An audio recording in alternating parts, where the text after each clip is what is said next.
Hello everyone, అందరికీ నమస్కారం. Welcome to GK's diary market updates. ఈ రోజు మన స్టాక్ మార్కెట్ లో 3 డేస్ కంటిన్యూస్ ఫాల్ తర్వాత ఫైనలీ టుడే మనం అయితే ఒక పాజిటివ్ కంబ్యాక్ అయితే చూసాం అన్నమాట.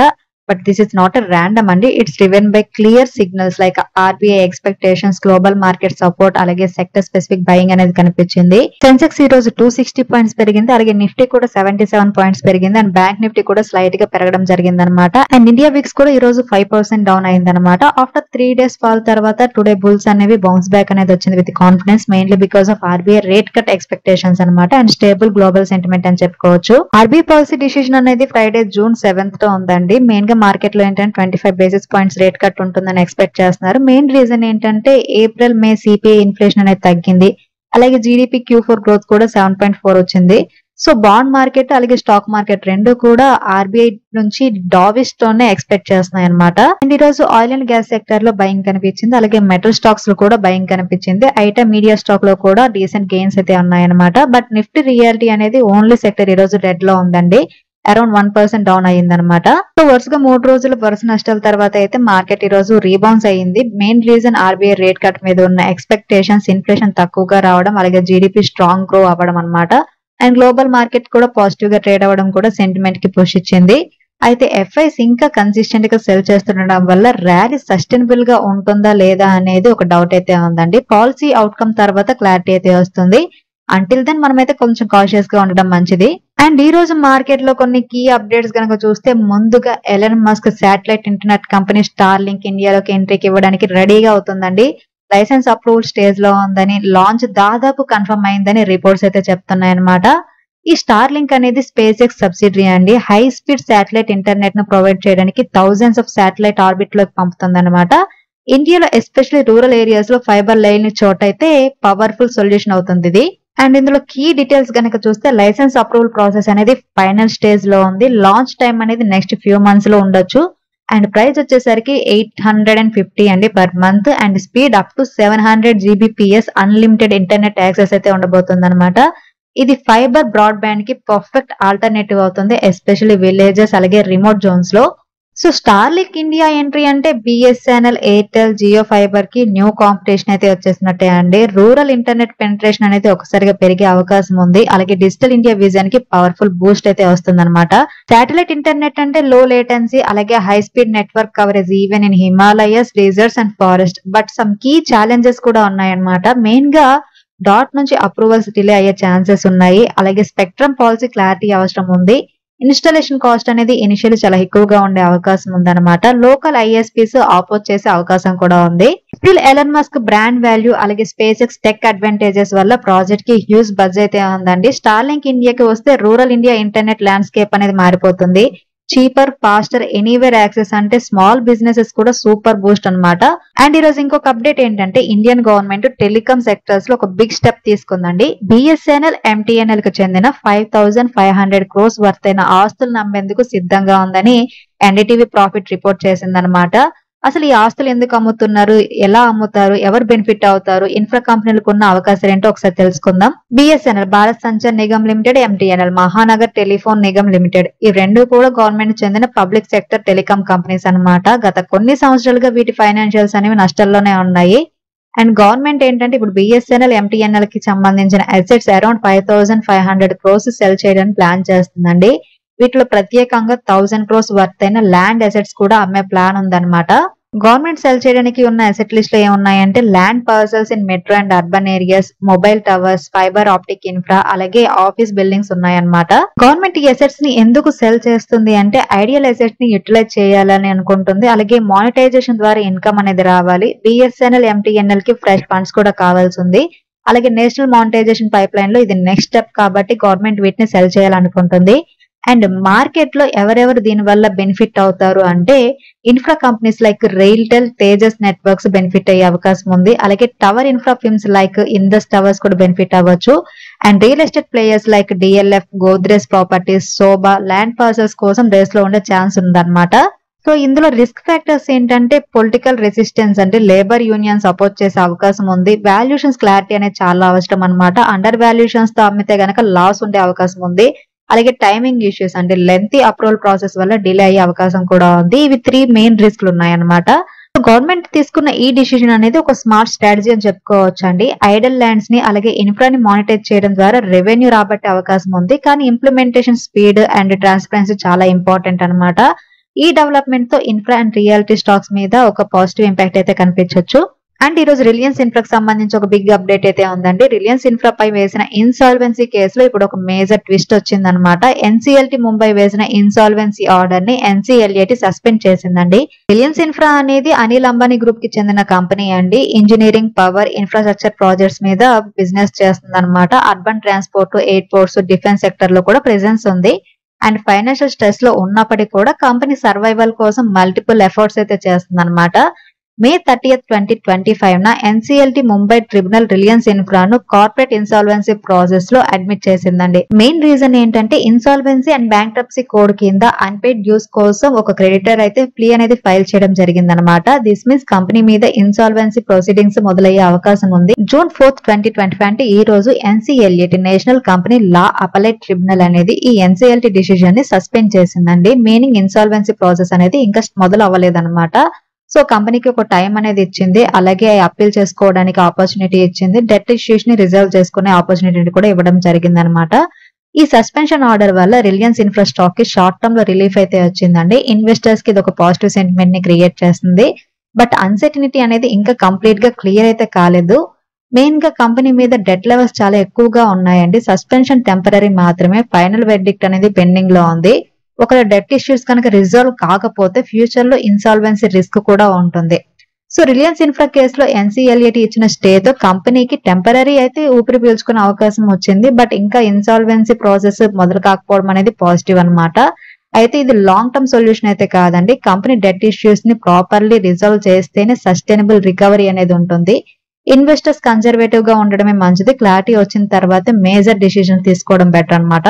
అండ్ ఈ రోజు BEL భారత్ ఎలక్ట్రానిక్స్ లిమిటెడ్ సంబంధించి ఒక అప్డేట్ అయితే ఉందండి. May 16 తర్వాత కంపెనీకి 537 crores న్యూ ఆర్డర్స్ వచ్చిందనమాట. BEL అంటే భారత్ ఎలక్ట్రానిక్స్ లిమిటెడ్ అండి. ఇది ఒక నవరత్న PSU company, ministry of defence కింద పనిచేస్తుంది. Radar systems, communication devices, electronic warfare systems లాంటి హైటెక్ డిఫెన్స్ ఎక్విప్మెంట్ ని తయారు చేస్తుంది అనమాట.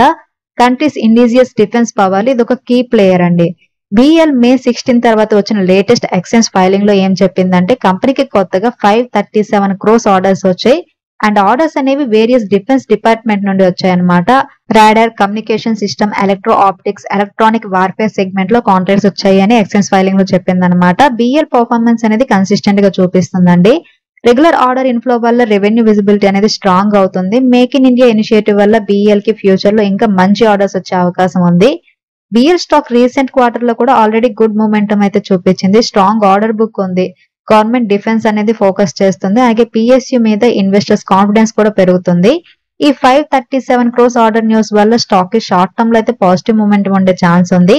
డిఫెన్స్ సెక్టర్ PSU మీద గవర్నమెంట్ కంప్లీట్ ఫోకస్ పెట్టడంతో BEL లాంటి స్టాక్స్ ఇన్వెస్ట్ చేయడానికి స్ట్రాంగ్ ఆప్షన్ అవుతాయండి. లాంగ్ టర్మ్ కి స్ట్రాంగ్ కాంపౌండింగ్ పొటెన్షియల్ ఉన్న కంపెనీ ఇది. ఇన్ఫ్రా కంపెనీ అయిన KEC ఇంటర్నేషనల్ సంబంధించి ఒక అప్డేట్ అయితే ఉందండి. కంపెనీ 2211 crores వర్త్ అయిన contracts across multiple business segment నుంచి వచ్చినట్లు అనౌన్స్మెంట్ చేసింది.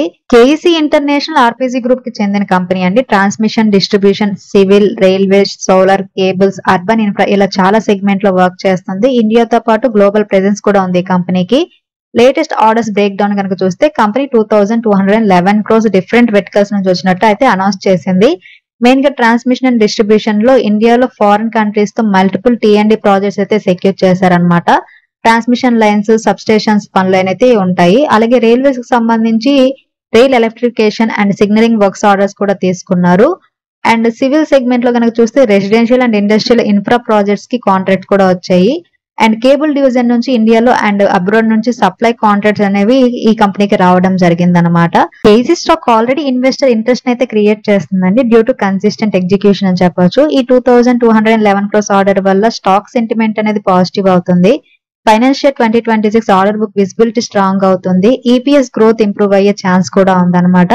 బట్ ఇందులో కొన్ని రిస్కులు కూడా ఉన్నాయండి. మెయిన్ గా రా మెటీరియల్ కాస్ట్ కనుక ఒక్కసారి పెరిగితే మార్జిన్స్ అనేవి దెబ్బతింటాయి. ఎగ్జిక్యూషన్ డిలే అయితే పెనాల్టీస్ కూడా వచ్చే అవకాశం ఉంది. వర్కింగ్ క్యాపిటల్ బర్డన్ పెరిగే ప్రమాదం కూడా ఉంది due to large infra projects కాబట్టి. సో కేఈసీ ఇంటర్నేషనల్ కి 2211 క్రోర్స్ ఆర్డర్ రావడం అనేది కంపెనీ గ్రోత్ జర్నీలో ఒక కీ మైల్ స్టోన్ అని చెప్పుకోవచ్చు అండి. డైవర్సిఫైడ్ బిజినెస్ ప్రెజెన్స్ వల్ల రిస్క్ కూడా స్ప్రెడ్ అయ్యింది కాబట్టి ఇన్ఫ్రా థీమ్ మీద బుల్లిష్ ఉన్న లాంగ్ టర్మ్ ఇన్వెస్టర్స్ ఈ స్టాక్ ని అయితే వాచ్ చేయొచ్చు. అండ్ ఈ రోజు క్యాప్టెన్ పాయింట్ ల్యాబొరేటరీస్ సంబంధించి ఒక బిగ్ అప్డేట్ అయితే ఉందండి. కంపెనీకి సంబంధించిన Hong Kong unit Mexico based Trivin pharma SADECV లో 100% స్టేక్ అక్విజిషన్ కి షేర్ పర్చేజ్ అగ్రిమెంట్ మీద సైన్ చేసిందండి.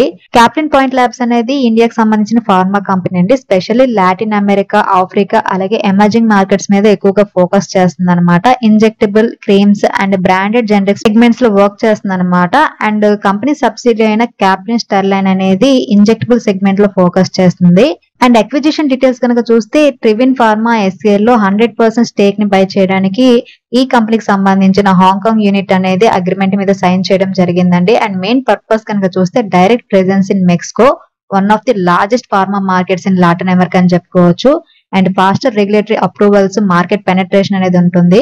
సో ఇది బ్రాండెడ్ జనరిక్స్ ప్రెజెన్స్ కి స్ట్రెంత్ అని కూడా ఇస్తుంది అనమాట. సో క్యాప్టెన్ పాయింట్ ఇప్పటి వరకు మెయిన్లీ డిస్ట్రిబ్యూటర్స్ ద్వారా ఎక్స్పోర్ట్ చేస్తూ వస్తుందండి. ఇప్పుడు విత్ ట్రివిన్ అక్విజిషన్ ద్వారా కంపెనీకి డైరెక్ట్ ఫ్రంట్ ఎండ్ యాక్సెస్ అయితే వస్తుంది అనమాట.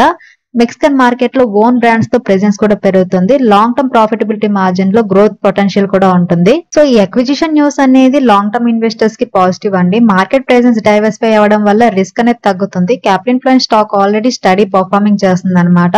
This move can Boost investor confidence అని చెప్పుకోవచ్చు. బట్ ఇందులో ఉన్న రిస్క్ ఏంటంటే integration process time and cost అనేది ఎక్కువ అవ్వచ్చు. మెక్సికో రెగ్యులేటరీ అప్రూవల్స్ లో డిలే అయితే కనుక షార్ట్ టర్మ్ ప్రెజర్ అనేది ఉంటుంది. కరెన్సీ ఎక్స్చేంజ్ రిస్క్ కూడా ఉంటుంది అనమాట. క్యాప్టెన్ పాయింట్ కి సంబంధించిన ట్రివిన్ ఫార్మా అక్విజిషన్ అనేది గ్లోబల్ లో ఒక big step and bold step అని చెప్పొచ్చు. మెక్సికో మార్కెట్ లో డైరెక్ట్ ప్లే కోసం ఇది కీ ఎంట్రీ పాయింట్ అయితే అవుతుంది. ఫార్మా సెక్టర్ ని లాంగ్ టర్మ్ వ్యూ తో చూస్తున్న వాళ్ళకి ఇది ఒక పాజిటివ్ మూవ్ అండి. ఎగ్జిక్యూషన్ అలాగే ఇంటిగ్రేషన్ కనుక ఫాస్ట్ గా జరిగితే కంపెనీకి మంచి రిటర్న్స్ వచ్చే అవకాశం ఉంది. And Indian rail infra space లో ఉన్న Texmaco rail and engineering limited సంబంధించి ఒక బిగ్ అప్డేట్ అయితే ఉందండి. With in just 1 week company second order ని అనౌన్స్ చేసింది అనమాట. ఈసారి వర్త్ 122 crores అండి. From none other than Mumbai railway Vikas corporation నుండి ఈ ఆర్డర్ అయితే వచ్చింది. టెక్స్మాక్ అనేది leading infra rail and heavy engineering company అండి. మెయిన్ గా fleet wagons, rail bridges and structures, urban mass transit system మీద ఫోకస్ చేస్తుంది. అండ్ ఇండియాస్ రైల్వే మోడర్నైజేషన్ జర్నీలో స్ట్రాంగ్ ప్లేయర్ కూడా. ఇది టెక్స్మాకోకి ఈ వారంలోనే సెకండ్ డీల్ అండి, సిగ్నలింగ్ స్ట్రాంగ్ ఆర్డర్ మూమెంటం. ఈ కొత్త ఆర్డర్ వల్ల టెక్స్మాకోకి visibility and future revenue strong అవుతుంది. Railway infra push by Indian government ని టెక్స్మాకో ఎఫెక్టివ్లీ యూటిలైజ్ అయితే చేసుకుంటుంది. షార్ట్ టర్మ్ గా స్టాక్ సెంటిమెంట్ అనేది పాజిటివ్ అవుతుందండి. అండ్ ఇందులో ఉన్న రిస్క్ ఏంటంటే order execution timeline delay కనుక అయితే ప్రాఫిటబిలిటీ మీద ఇంపాక్ట్ పడుతుంది. Raw material cost like steel prices కనుక హైక్ ఉంటే మార్జిన్స్ మీద బర్డెన్ పడుతుంది. ఆర్డర్ ఇన్ఫ్లో స్ట్రాంగ్ గా ఉన్న టైమ్లీ డెలివరీ అలాగే క్వాలిటీ అనేది క్రూషియల్ అనమాట. టెక్స్మాకో రైల్ అనేది కొన్నేళ్ళుగా స్టడీ గ్రోత్ అయితే చూపిస్తుందండి. 122 crores MRVC ఆర్డర్ తో పాటు రీసెంట్ ఆర్డర్స్ చూస్తే కంపెనీ ఆర్డర్ బుక్ అయితే స్ట్రాంగ్ గా ఉంది. రైల్వే క్యాపెక్స్ మీద గవర్నమెంట్ ఫోకస్ పెడుతుంది కాబట్టి టెక్స్మాకోకి ఫ్యూచర్ బ్రైట్ ఉన్నట్లు కనిపిస్తుంది. అయితే ఎగ్జిక్యూషన్ రిస్క్ ఎప్పుడూ ఉంటాయి కాబట్టి కన్జర్వేటివ్ గా స్టెప్ బై స్టెప్ మానిటర్ చేయడం చాలా మంచిది. అండ్ పవర్ ఫైనాన్స్ సెక్టర్ లో మేజర్ కంపెనీ అయిన REC నుండి ఒక డ్యూయల్ అప్డేట్ అయితే వచ్చిందండి. ఒకవైపు massive 1.55 trillion fund rise plan అయితే, మరోవైపు రాజ్గర్ 3 పవర్ ప్రాజెక్ట్ విత్డ్రావల్ డిసిజన్ అనమాట. REC అంటే రూరల్ ఎలక్ట్రిఫికేషన్ కార్పొరేషన్ అండి. ఇది పవర్ సెక్టర్స్ కి ఫైనాన్స్ ఇచ్చే leading PSU company. Transmission, distribution, generation segment లో ప్రాజెక్ట్స్ కి ఫండింగ్ చేస్తుంది. రీసెంట్ గా గ్రీన్ ఎనర్జీ ఫైనాన్స్ మీద కూడా ఈ కంపెనీ ఫోకస్ అయితే పెరిగిందనమాట. REC board 1.55 lakh crore fund raising proposal కి అప్రూవల్ అయితే ఇచ్చిందండి. Through mix of equity, bonds, loans and other financial instruments. Main purpose ఏంటంటే power infrastructure development, renewable energy push అలాగే debt refinancing అనమాట. ఇది ఇండియన్ PSU హిస్టరీలోనే ఒక biggest fund rise announcement లో ఒకటండి. అలాగే REC ఆర్మైన transmission projects company of India TPCL అనేది రాజ్గర్ 3 పవర్ ట్రాన్స్మిషన్ ప్రాజెక్ట్ ని ఎలిమినేట్ చేయడానికి డిసైడ్ చేసుకుంది. రీజన్స్ అనేది స్పెసిఫిక్ గా ఏం చెప్పలేదు. బట్ మెయిన్ పాసిబుల్ రీజన్స్ ఏంటంటే డిలే ఇన్ అప్రూవల్స్ అయ్యుండొచ్చు, లేకుంటే వేబిలిటీ కన్సర్న్స్ అయ్యుండొచ్చు, లేకుంటే స్ట్రాటజిక్ షిఫ్ట్ ఇన్ ప్రయారిటీస్ అయ్యుండొచ్చు. సో రాజ్గర్ ప్రాజెక్ట్ అనేది early part of its upcoming capex plan లో ఉందన్నమాట. ఫండ్ రైజింగ్ ప్లాన్ వల్ల లాంగ్ టర్మ్ ఫైనాన్సింగ్ ఎబిలిటీ అయితే స్ట్రాంగ్ అవుతుంది. బట్ ఈక్విటీ డైల్యూషన్ ఛాన్సెస్ అయితే ఉన్నాయి. సో షార్ట్ టర్మ్ లో స్టాక్ కి ప్రెజర్ అయితే రావచ్చు. రాజ్గర్ ఎగ్జిట్ మూవ్ అనేది neutrally or slight negative dependence on the project viability అని చెప్పుకోవచ్చు అండి. సో ఆర్ఈసీ ఫ్యూచర్ గ్రోత్ మీద ఫోకస్ పెడుతుంటే 1.55 lakh crore fund raise bold step అని చెప్పుకోవచ్చు. పవర్ సెక్టర్ లో గ్రీన్ ఎనర్జీ అలాగే ఇన్ఫ్రా ఎక్స్పాన్షన్ కి ఇది మంచి సపోర్ట్ అయితే ఇస్తుంది. అయితే రాజ్గర్ 3 క్యాన్సిలేషన్ మీద క్లారిటీ ఇంకా రాలేదు. ఇది ఇన్వెస్టర్ కాన్ఫిడెన్స్ కి ఇన్ఫ్లుయెన్స్ అయితే చేస్తుంది. ఓవరాల్ ఆర్ఈసీ స్టోర్ అనేది లాంగ్ టర్మ్ లో పాజిటివ్, కానీ స్టాక్ మూమెంటం కి ఫండ్ రైజ్ టైప్ అలాగే డైల్యూషన్ క్లారిటీ చాలా అవసరం. సో ఇవి ఈ రోజు మార్కెట్ లో కొన్ని కీ అప్డేట్స్ అండి. అండ్ ఈ రోజు నిఫ్టీ 50 స్పాట్ క్లోజ్ అయిన లెవెల్స్ ప్రకారం రేపటికి నిఫ్టీ టెక్నికల్ లెవెల్స్ కనుక చూస్తే నిఫ్టీకి సపోర్ట్ లెవెల్స్ అనేవి 24,550 టు 24,484, 24,370 దగ్గర సపోర్ట్ లెవెల్స్ ఉన్నాయి. అండ్ రెసిస్టెన్స్ లెవెల్స్ కనుక చూస్తే 24,666, 24,712 అండ్ 24,826 దగ్గర రెసిస్టెన్స్ లెవెల్స్ ఉన్నాయండి. అండ్ డైలీ ట్రెండ్ అనేది ఈ రోజు బుల్స్ కంబ్యాక్ అవ్వడంతో పాజిటివ్ గా మారింది. బట్ వీక్లీ ట్రెండ్ నెగిటివ్ గా ఉంది, మంత్లీ ట్రెండ్ కూడా నెగిటివ్ గా ఉంది. Based on daily weekly trend ప్రకారం నిఫ్టీ గనక 24,650 అబౌవ్ ఉంటేనే లాంగ్స్ కి వెళ్ళొచ్చు. టార్గెట్ 24,835 అలాగే 25,000 ఎక్స్పెక్ట్ చేయొచ్చు. ఇన్ కేస్ నిఫ్టీ కనుక 24,570 బిలో ట్రేడ్ అయితే షార్ట్స్ కి వెళ్ళొచ్చు అండి. Target 24,430 and 24,050. సో ఇది ఈ రోజు వీడియో అండి. ఈ వీడియో కేవలం ఎడ్యుకేషన్ పర్పస్ మాత్రమే చేసింది. మీకు ఈ వీడియో నచ్చితే లైక్ చేయండి, అలాగే మన ఛానల్ ని సబ్స్క్రైబ్ చేసుకోండి. Thank you for watching. Have a good day.